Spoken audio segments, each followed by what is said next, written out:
আসসালামু আলাইকুম। আজকে সিকবাতের বাবা শুক্রবারে এক এক খাসি মানে 30টা ডিম নিয়ে আসছে।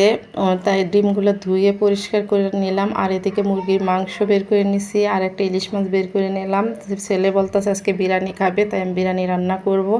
আর এদিকে ইলিশ মাছটা পেঁয়াজ দিয়ে বোনা করব সিকবাতে বাবার জন্য। আর এদিকে ছোটো মাছ বের করে নিছি, ছোটো মাছ রান্না করে নেব, কারণ শুক্রবারে অনেক ঝামেলা থাকে। শুক্রবারে কাজের চাপটা বেশি থাকে, কারণ শুক্রবারে সিকবাতের বাবা বাসায় থাকে, রান্না বাড়ার ঝামেলা, সংসারের কাজ। এদিকে সিকবাতের বাবা সকালে উঠে গোসল টোসল করে উনি 2টা ডিম খাচ্ছে, সকালের নাস্তা খেয়ে নিল। আর আমি এদিকে সকালে রান্না করার আগে ঘর দোয়ার মুছে টুছে নিচ্ছি, পরিষ্কার করে নিচ্ছি, কারণ শুক্রবারের আগে বাগে কাজ টাজ করে নিলেই সব কিছু দুপুরে এত ঝামেলা থাকে না বিকালের পরে। আর এদিকে আমি কিছু জলপাই ছিল বা ফ্রিজে রেখে দিয়েছিলাম, এই জলপাইগুলো সিদ্ধ করে নিচ্ছি। তারপরে এদিকে বিরিয়ানির জন্য মুরগিটা কেটে দিয়ে পরে মাংসটা কষিয়ে নিচ্ছি। আর ঘরে মুরগির মানে বিরিয়ানির মশলা ছিল না, আমি ঘরের মশলা দিয়েই যে উপকরণ দিয়ে আমি বিরিয়ানিটা রান্না করে নিব, কারণ রাঁধতে যায় দেখি বিরিয়ানি মশলা নাই, তাই ঘরের উপকরণ দিয়ে রান্না করে নিতেছি। আর এদিকে চালগুলো তেলে ভেজে নিব, ভেজে নিয়ে মাংসটা দিয়ে দিব। আর এভাবে বিরিয়ানিটা ঘরের যে মশলা দিয়ে রান্না করছি, বিরিয়ানিটা অনেক মজা হয়েছিল।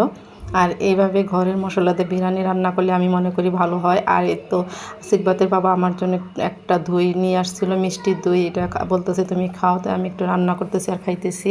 বিরিয়ানিটা আমি নাড়াচাড়া দিয়ে দিচ্ছি, পানিও দিয়ে দিলাম পরিমাণ মতো দিয়ে। এখন আমার বিরিয়ানিটা আমি এখন ডেকে রাখবো কিছুক্ষণ। আর এদিকে ইলিশ মাছটা আমি ভুনা করে নেবো পেঁয়াজ দিয়ে, আর পেঁয়াজটা কষিয়ে নিচ্ছি। আর তো মাছটা দিয়ে দিলাম, কারণ সিকবাতের বাবা ইলিশ মাছ দিয়ে খাবে, উনি বিরিয়ানি খেতে পছন্দ করে না। তারপরেও আমি বিরিয়ানি রান্না করলাম ছেলে মেয়ের জন্য। আর আমি ভাতও রান্না করে নিচ্ছি। আর এখন এখানে বিরিয়ানিটা হয়ে গেছে, বিরিয়ানিটা একটু নাড়াচাড়া দিয়ে দিচ্ছি, নাড়াচাড়া দিয়ে আবার একটু ডেকে রাখবো। বিরিয়ানিটা অনেক সুন্দর হয়েছে, খাইতে অনেক মজা হয়েছে। আর আজকে ছোটো মাছ রান্নাটাও আমি করে নিতেছি। আর এদিকে ইলিশ মাছ কষানোটাও হয়ে গেছে, আমি এখন নামিয়ে নেব। ইলিশ মাছটাও নামিয়ে নিচ্ছি। আর ইলিশ মাছটা নামানোর পরে আমি এখানে মুরগির 2টা রান ছিল, তাই আমি এগুলা মশলা দিয়ে মাখিয়ে নিছি সন্ধ্যার সময়। এগুলা করে দেবো, গ্রিল করে দেব। আর এই তো ছোটো মাছ রান্নাটা হয়ে গেছে, এখন ছোটো মাছ রান্নাটাও আমি নামিয়ে নেব।